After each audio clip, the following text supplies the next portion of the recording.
Hello, lovely people. Welcome to the Geek. I am Pench, and welcome back to Steve Jackson's Sorcery. Sorcery 1, to be slightly more precise. So look, this is our end goal. It's so near, yet so far, because I have been roped into rescuing the daughter of some sort of tribal kind of half-orc kind of village thing here. This is like a settlement of half-orc type people. They all speak like this. Me, friend, you go help, that kind of thing. And yeah, some goblins. Some goblins have kidnapped the daughter of the head of the tribe, and they're going to sacrifice her in some sort of terrible experiment. So like the noble, bold person he is, heroic Keith is being lowered down some sort of terrifying mineshaft or something in order to go and rescue her. I am a bit reluctant in doing this, but I thought, do you know what? Let's just get it done. Let's just rescue this thing. They might give us something amazing. He said I could ask for anything I want, did the tribal leader man over here when I was talking to him. So yeah, let's just get on with it. So here we go. Clicking into here. Yes, I was being led down a big pit. There you go, into the pit of the earth itself. You are led along a short pathway through the forest to a crack in the ground. One Svinn, that's who they are. They're the kind of half-orc sort of tribal people. Has brought a rope and another a basket. They are preparing to lower you down into the pit of the earth itself. So try and escape. You will pay richly for this or take the adventure. Do you know what? Let's just get on with it. Heroic Keith isn't going to argue. I'm not going to try and run away. That's not very noble, is it? You'll pay me richly is a little bit victimise you. So yeah, let's just get on with it. You wait until they are ready, then step into the basket. The chief nods to you with respect. Watch the darkness, he declares as they start to lower you down. Watch the darkness as they lower me into a pit. Brilliant, thanks for that. From her shoulder, Jann murmurs. We're in trouble now, he shivers. Also, yes, Jann is still with me. I had the chance to get rid of him, but I assume he's going to be useful at some point. Otherwise, why is he there? Or maybe he's just there to test your character. Maybe he's just there to just get in your way, and the whole idea is you're supposed to just make him clear off as soon as you can. But I'm not. I'm being nice. I've kept him with me. You hit the floor with a thud and peer into the darkness. Your eyes can make out nothing, but a slight breeze suggests endless space in all directions. You are blind, helpless, trapped. Something clatters to your feet from above. One of the Svinns shouts something down to you. Okay, well, let's feel around on the ground. Let's see if we can find whatever it is they're throwing at me, because otherwise I'm in total darkness and I can't see anything. Hopefully it's a torch. You crouch down and feel around your feet until your hand closes on the base of something. You pick it up. It is a dry wood torch. Something else falls from above and strikes you on the head. Tinderbox, calls the voice. Feel around for the tinderbox or curse whoever hit you. Well, come on, let's get on with it. Rubbing the bruise on your head, you reach down and find the tinderbox. Okay, light the torch. You strike a light and the torch blazes into flame. Splendid. Okay, let's go below. I've no other options. Let's go below. See, what I wasn't sure of is if this would open a different map.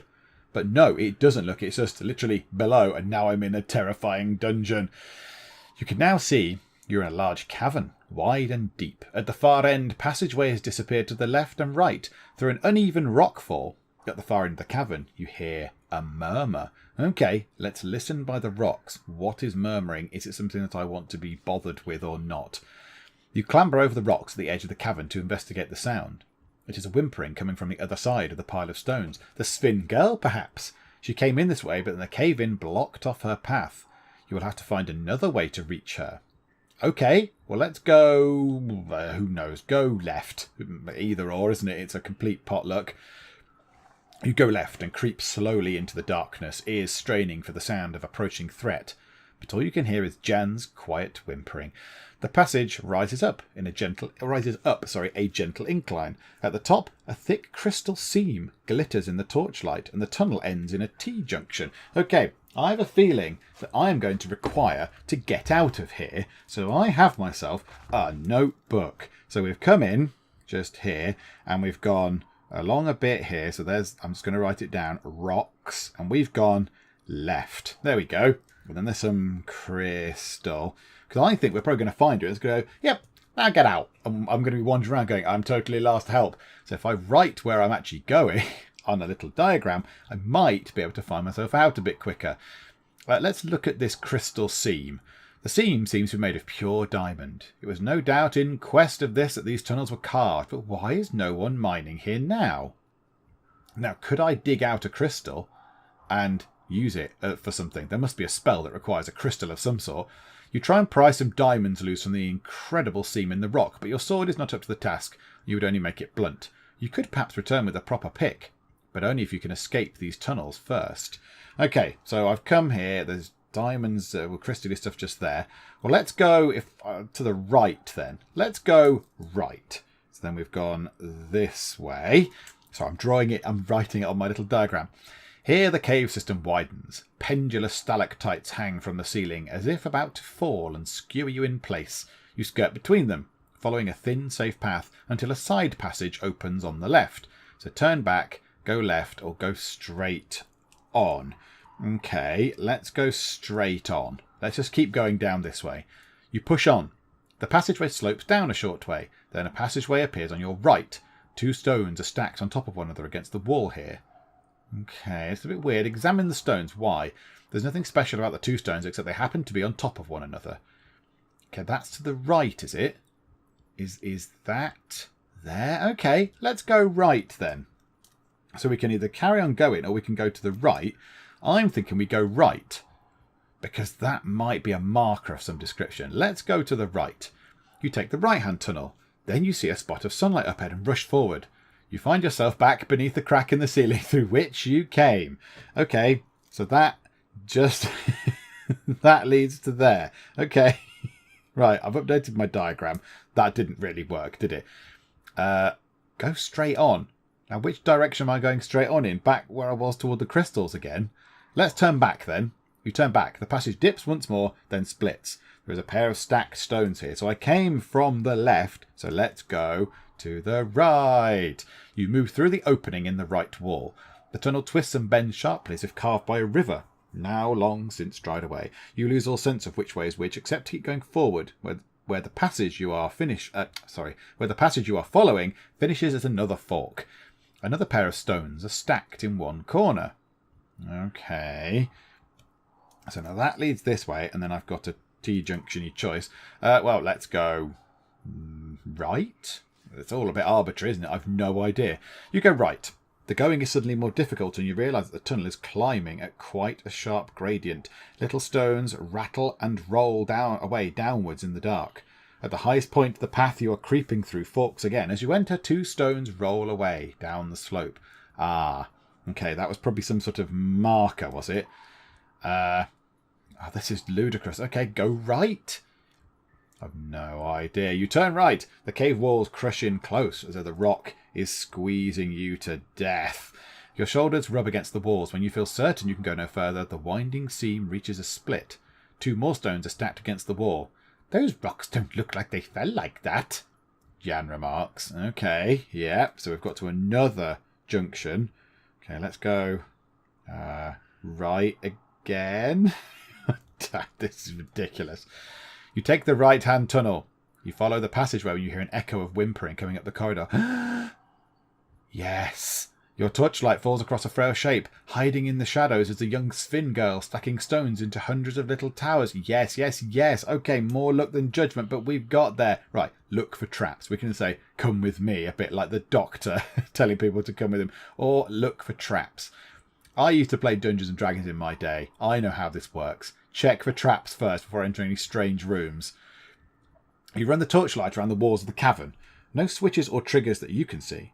The girl watches you with silent fear, and then the torchlight falls on a deep scratch in the rock, a claw mark. Suddenly there is a loud roaring from the mouth of this short cavern. The walls begin to shake and crumble. The Svinn's stone towers topple and scatter. To one side, a gap in the rubble begins to open, letting through a mean shaft of light. But before you can head for it, the roaring sound is joined by a scream from the Svinn girl. You turn slowly and peer into the gloom back along the tunnel. Is there something moving? Something coming closer? Perhaps the roaring is the wind rushing through the tunnels. Something is coming. Oh no. Oh no. I'm going to die in a dungeon. Oh my god. It's a giant monster. It's a Manticore. You hear the scrabbling sound of claws on rock, and the exit from the tunnel is blocked by a dark and looming shape. A Manticore, huge, terrible. It stands between you and the light and howls in bloody rage. Look at the creature, fight the creature, or use magic. Oh, now... Oh, I should have sent Jann away. I'm going to die in a dungeon to this nightmare beast. So I could have used magic. I could have built a wall or something and then ran away. Built a wall, an invisible wall, blocked it out, and then just legged it. Let's look at the creature. By looking at the creature, I might notice something. I might, like, get a weakness, to attack its tail or something. I don't know. The Manticore is a foul hybrid created by the evil sorcerers of old and steeped in bitter self-hatred. It has a lion's body and the tail of a scorpion, but its face is that of an old man, and its thoughts are cruel and resentful. Is that the face of an old man? An old man with fangs? Okay. As it sees you, it rears back, flapping two enormous wings on its back. Okay, well, I can't use magic, can I? Because Jann's hanging on to me, so let's fight this thing. I sense this might be the end of our adventure. Oh, my goodness. Okay, I don't have much attack power compared to that thing. I'm going to die at the hands of a Manticore. I should have sent Jann away. I should have sent him away. Drew your sword and close on the beast. Eyes focused tightly on the terrible sting. Okay, let's just try and whack it as much as we can to start with, because I think it's going to charge at me. So if we do a big attack to start with, see how much damage we can do on it. Oh! Oh my goodness, it just tore me to pieces. Oh, dearie me. The fearsome creature paces forward, teeth bared. You are determined that you will not die down here. You plant your feet and ready a mighty sword swing. At the last moment, the Manticore pounces, all claws off the ground, and bared to plunge into your flesh. It takes you by surprise, and wide open, knocking you painfully back. The Svinn girl screams out in alarm. The vicious creature has wounded you and crows in its victory with a cackling laugh. Okay. That was more than I can muster. 11.1 is more than I can actually deal damage-wise. My damage meter seems a little bit lower than I was expecting. Okay, right. Defend. Just defend. Defending. I'm going to take another point of damage. You can almost smell the creature growing enraged and drop quickly away. The Manticore makes a nasty swipe with its fearsome claws, but you duck and escape real injury. The Manticore shifts away and opens its enormous jaws, which look so human but contain an impossible number of teeth, each one dripping with a mixture of saliva and blood. Yes, my blood. Right. 6.7, smack it. If that was a 4.5 that time, it did 11 before. It can't have much more left in the tank. So let's try and attack it. Yes. -2? My goodness. Oh, I'm going to die in a dungeon. The creature snarls and snaps its jaws. You must finish this monster before it finishes you. I suspect it's going to finish me. Heroic Keith. I'm so sorry. With the rock wall at your back, you have no way to hide, but a perfect platform to spring forward. You race at the Manticore, catching it in a light blow. It curses you in an almost human tongue. The beast growls at you. The walls shiver with its fury. The Svinn girl edges nearer, as if thinking of scratching the creature with her claws. It's scared, she whispers to you. You might not believe me, but you scared it. She's quite eloquent for them. Normally the other guys are like, ugh, me rescue person. Whereas, yeah, there she's a little more eloquent. A 3.3 is all I can muster. Okay, defend. Oh, I would have won that as well. Warily, you move into a defensive crouch. The Manticore stays low and tries to ram you. Okay, 6.7, all out attack. Ah, no! It's so close.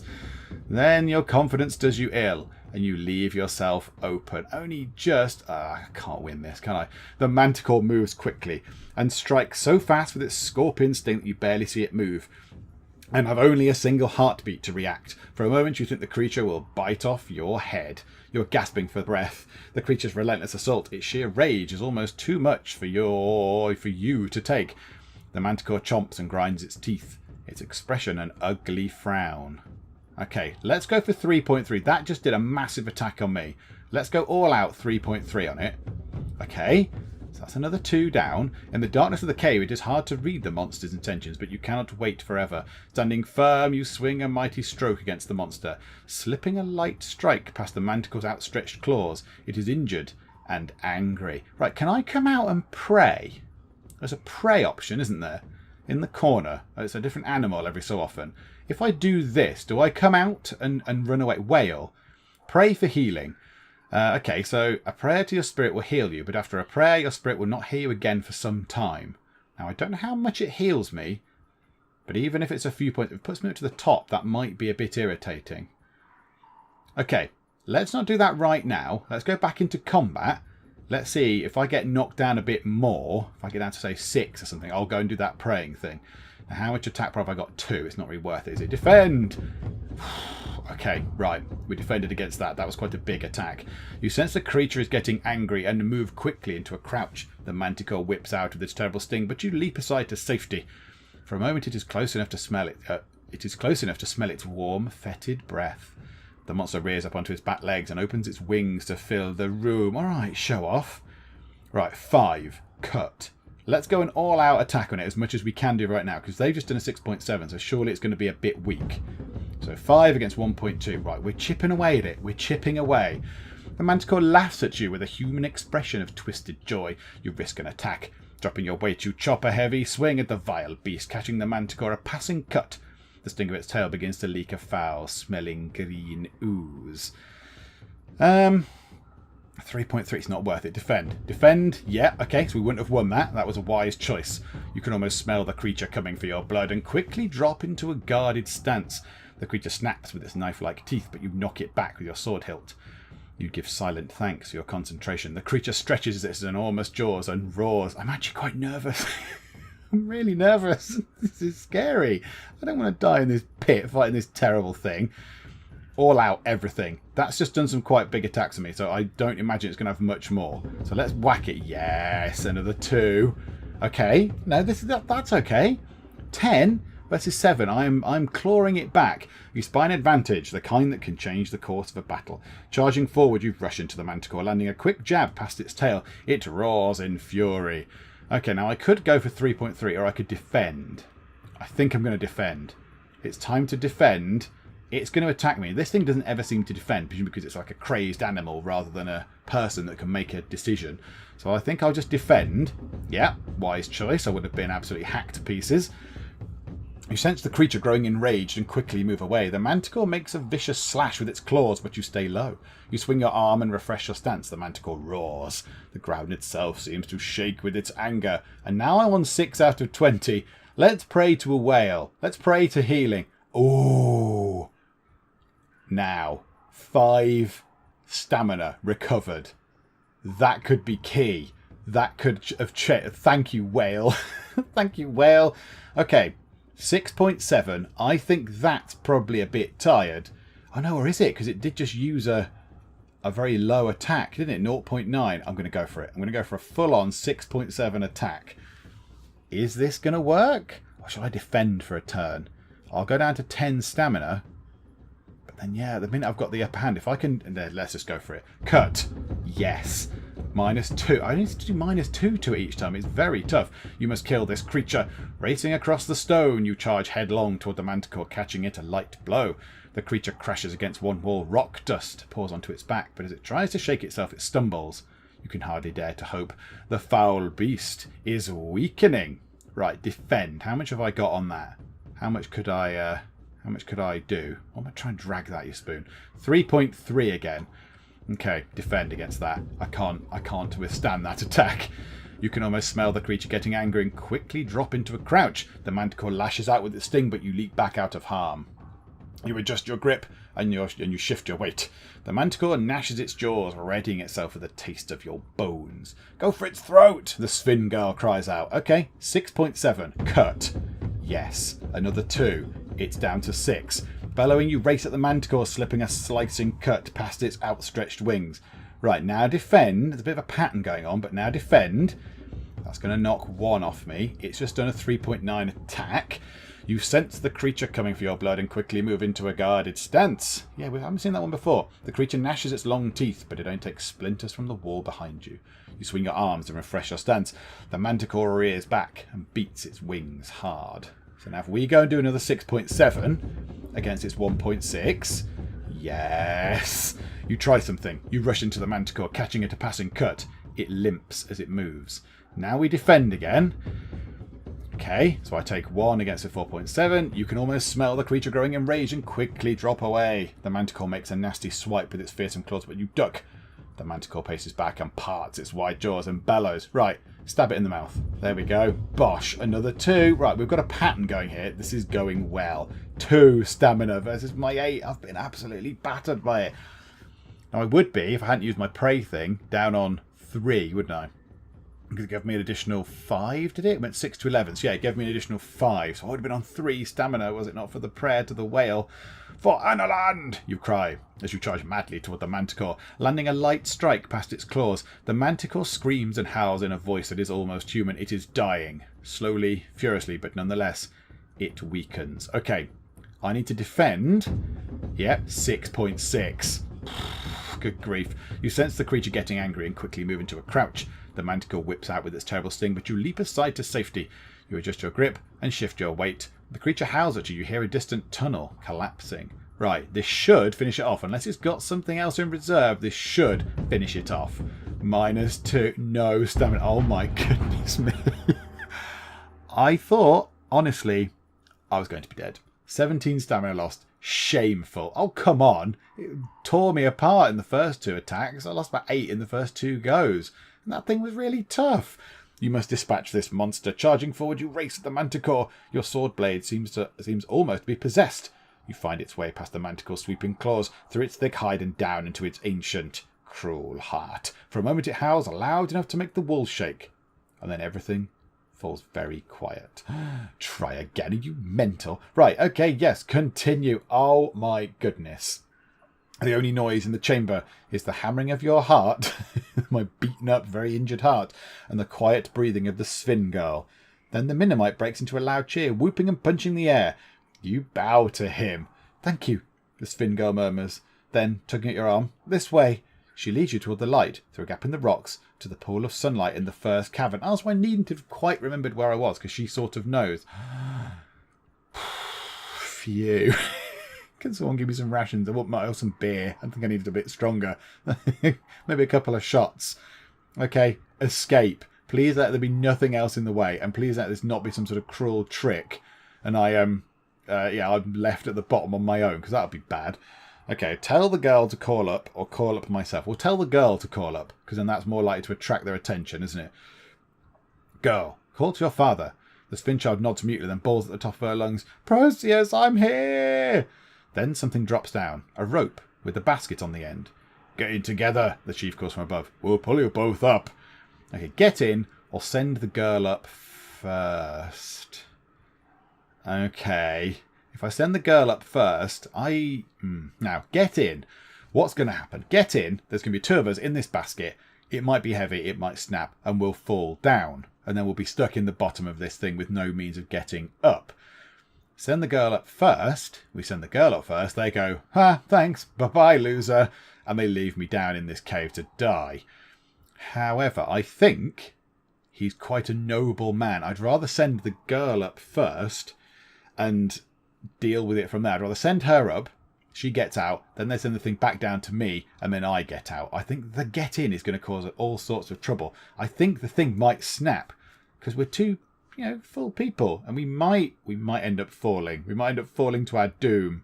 So I think it makes sense. Send the girl up first. Yep, let's do this. I just hope they get me out. I hope they get me out. The guy seems noble. He seems like a noble kind of guy, and we bowed to each other and there was respect. So hopefully he will not just leave me stuck in this pit forever. Send the girl up first. You lift the girl into the basket and call up. Haul away! The Svinns give a great cry and begin to pull, and the basket starts to slowly rise, spinning as it goes. The girl waves to you. She disappears up in the sunlight. Then she is gone. Wait. Oh no. Wait. A minute passes. Nothing. Wait, and then call up. Okay, well, call up. Throw down the rope. Nothing. The tunnel echoes, very slightly. A noise from the depths. Perhaps the Manticore was not alone. Oh no. Get me out, you silly people. I'm not going to climb, because that way madness lies, isn't it? Let's wait a little longer, and then I'm not really in a position to deal with anything, am I? 7 out of 20, I'm in no position to fight anything. Let's wait a little longer. Let's just give them faith. Come on, give them the benefit of the doubt. Let's do it. Oh my goodness me. You wait a little longer, settling down on your pack. You can imagine the celebrations going on above ground, the tears and grateful reunion. No surprise they lose track of you, down here in the dark. And then, sure enough, the basket and the rope tumble down. You clamber quickly in and they haul you up. Above ground, the chief himself helps you out onto the grass. His daughter is with him, clutching his hand. My daughter tells you fight bravely, he says. For that I'm grateful. I invite you with us back to Arapani. Will you come? I just had to shut my window there. There was my house backed onto a park, and there was a dog. There was a dog barking quite frantically, so I've had to shut that because that was quite irritating. I think I can just about still hear it barking away. Anyway, so yes, I will go. I've just had a thought. When I was shutting the window there, was that the dungeon that Vancass, the bridge guy, the bridge kind of wizard thing, he gave me a thing that said, traps will always go to the one who doesn't take the path to the right or something. So did I somehow avoid loads of traps and things by inadvertently going through the thing entirely the right way and not knowing how? Because I'd completely forgotten about his bit of advice. I'd completely forgotten. So maybe that was that dungeon. Maybe it wasn't. I don't know. Because I didn't come across any traps. And I swear one of the times I went left, didn't I? Did I go left at one point? Did I go left? I can't remember now. Anyway, whatever. I'm out. Splendid. Okay, back to Torapani Carrot. Well, hey, let's go back. Come on. I want a reward. Thank you very much. I've just been absolutely hacked to pieces by a giant, terrifying monster. A little generosity cannot hurt you. You nod. I will come. As you enter the village, it erupts into celebration. Yeah, I like these dudes. Yes, and look at you. Good hat. That is a very good hat. I want that hat. You are given a place to stay and recuperate from your long journey. Oh!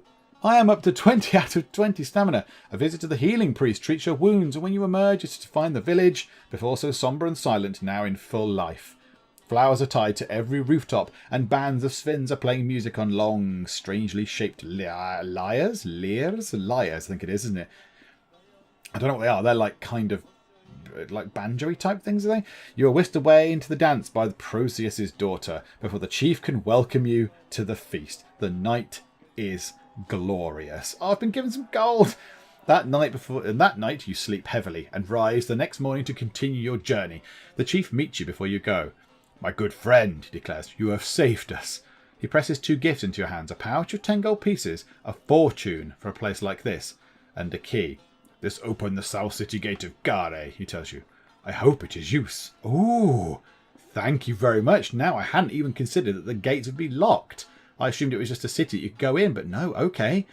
Okay, that was worth doing. It was a bit stressy, but it was certainly worth doing. Okay, time to go. You take your leave. The path winds away from Torapani, and soon you are on a downward slope away from the Shamutanti Hills, through stepped rice fields. As you walk, you feel for the first time the loneliness of the path ahead. Though Kharé is a busy city, it is cruel, and beyond Kharé there is nothing but the vicious wasteland. You will have no one to trust in the days ahead. Hey, I've got my assassin friend. Okay, walk on. For a brief moment up on the hills above the path, you fancy you see a figure stealing its way along by some high and secret route. A figure all in black. Ah! But when you shade your eyes against the sun, whatever was there has disappeared. In the distance rises the wall of a great city, the first true stonework you have seen since you left home. From your shoulder you feel Jann hop away into the air. I didn't mind the Manticore, he hisses, but this place I'm afraid of. Take care, you'll need it. Then he buzzes away into the sky and is gone. You wonder if you'll ever see him again. Hang on, what? So I had to fight that Manticore using no magic because you were around. I assume he was still there. He was kind of still on me, wasn't he, at that point where I fought the Manticore? He was there. And then you just get near to where you want to go. And then you just fly away? What was your goal in the first place? I thought that was where you were going. I should have got rid of him with the flipping witch lady, shouldn't I? Okay, no, it's fine. It all turned out well. Look, 20 stamina. I'm maxed out with my stamina. I've got 17 gold. I just want some rations, really. You wonder if you'll ever see him again. Okay. Is this it, then? Well, now I have to do this. I've got to make it... I've got to actually walk along the road. Otherwise, that's not right. Okay. To Kharé. I assume it's Kharé and not Car. I'm going to say Kharé. Is that it? Are we done? Have I finished the first one? Yes, okay, your journey through the Shamutanti Hills is completed. Along the way you have gained the friendship of Flanker the Assassin and have been given a key to the gates of Kharé. You have collected 1 magical artifact, a cloth skull cap. You are armed with Ragnaris's armband of sword mastery and your original sword and have no rations and 17 gold pieces and a spell book. Okay, so if I put continue, what happens here? Press continue. The adventure continues in Sorcery 2. Kharé, Cityport of Traps. Out now. Okay. There we go. I enjoyed that. That was very, very good. Now, the question is, do I do Sorcery 2? Cityport of Traps. I don't know. I don't know if I have it, because I believe when you buy Sorcery 1, it comes with Sorcery 2. 1 and 2 are sort of a pair. So I have it. I don't know if I'll play it or whether I shall try some of the other fighting fantasy type games that are in there that are available on Steam, because some of them are on offer and such like. So I might possibly go through and try some of those. But that is very, very, very good. But now I am a bit intrigued. I'm intrigued to find out, because I've got my character. We've got Heroic Keith. He's made it. He's done his journey. So maybe we shall do Sorcery 2, Kharé, Cityport of Traps, and just see how we get on. Because we've survived a Manticore attack. We're clearly not as bad as I expected I was going to be. So yeah, we'll consider it. Maybe we'll just do it as a little thing every so often. Just drop it in, I don't know, once a week or something ish, just to see how we get on, like a weekly thing. I don't know. I shall have to see how it fits in with the rest of the schedule. Not that there's really a proper schedule anymore, but you know, I just have to see how I can fit it in with recording and such like. But there we go. That was very good. So Sorcery 1 is done. Sorcery 2 now to do. Yeah, and we're in Kharé and it's a city one, so it won't be all like this, I don't imagine. Don't imagine it'll all be open and, you know, lovely fields and forests. It'll be a city, so it'll be, you know, close alleyways and districts and buildings and sewers, I imagine, all that kind of stuff like that. So it could be very different to this one. So yeah, I am sorely tempted. I shall have to see. Let me know your thoughts. Let me know what you think. Should we go there? Would you like it weekly? Would you like it, you know, maybe I could just do one every day, just fly through it until I end it. I'll record them all, spend a day recording them all, bosh them out over a week. See how that goes? I don't know. Let me know what you think about that. But for now, Sorcery 1 is indeed complete. And we did pretty well. Heroic Keith has, proven himself. I think Heroic Keith proved himself to be actually pretty competent, didn't he, in the end? He was all right. He was quite noble. He was true to his word in most parts. The only bit where I feel we broke the mystique of Heroic Keith was where we pushed past an old man on a bridge, knocked him into the water, and then laughed as we went by. Where was that? Was that there? I think that was that bridge, but it was after we'd been captured, wasn't it, by the Elvins, whatever they were. I think that was it. That was the only place where he broke his nobleness. Everything else, I think we chose the good, honourable choices, and we have got through. We have been helpful, and we have been a nice hero rather than a terrible person. If you did like this, please do leave a like, and also please do subscribe to keep up to date with all the stuff that we get up to. But for now, thank you very much for joining me in the Geek Cupboard, and I will see you next time. Zombie, kill it, bash it in the head. How do I pick the chairs up again? I've forgotten. Like that. Oh, good shot, sir. I know your brain's there. Could you... Oh, sorry, I've just stood on your brain. Fuel in the toilet. Yeah. Biofuel, I suppose. Oh, I should not have done that. Go and wrestle the moose. Why not? I don't think I've ever said that before to anyone ever.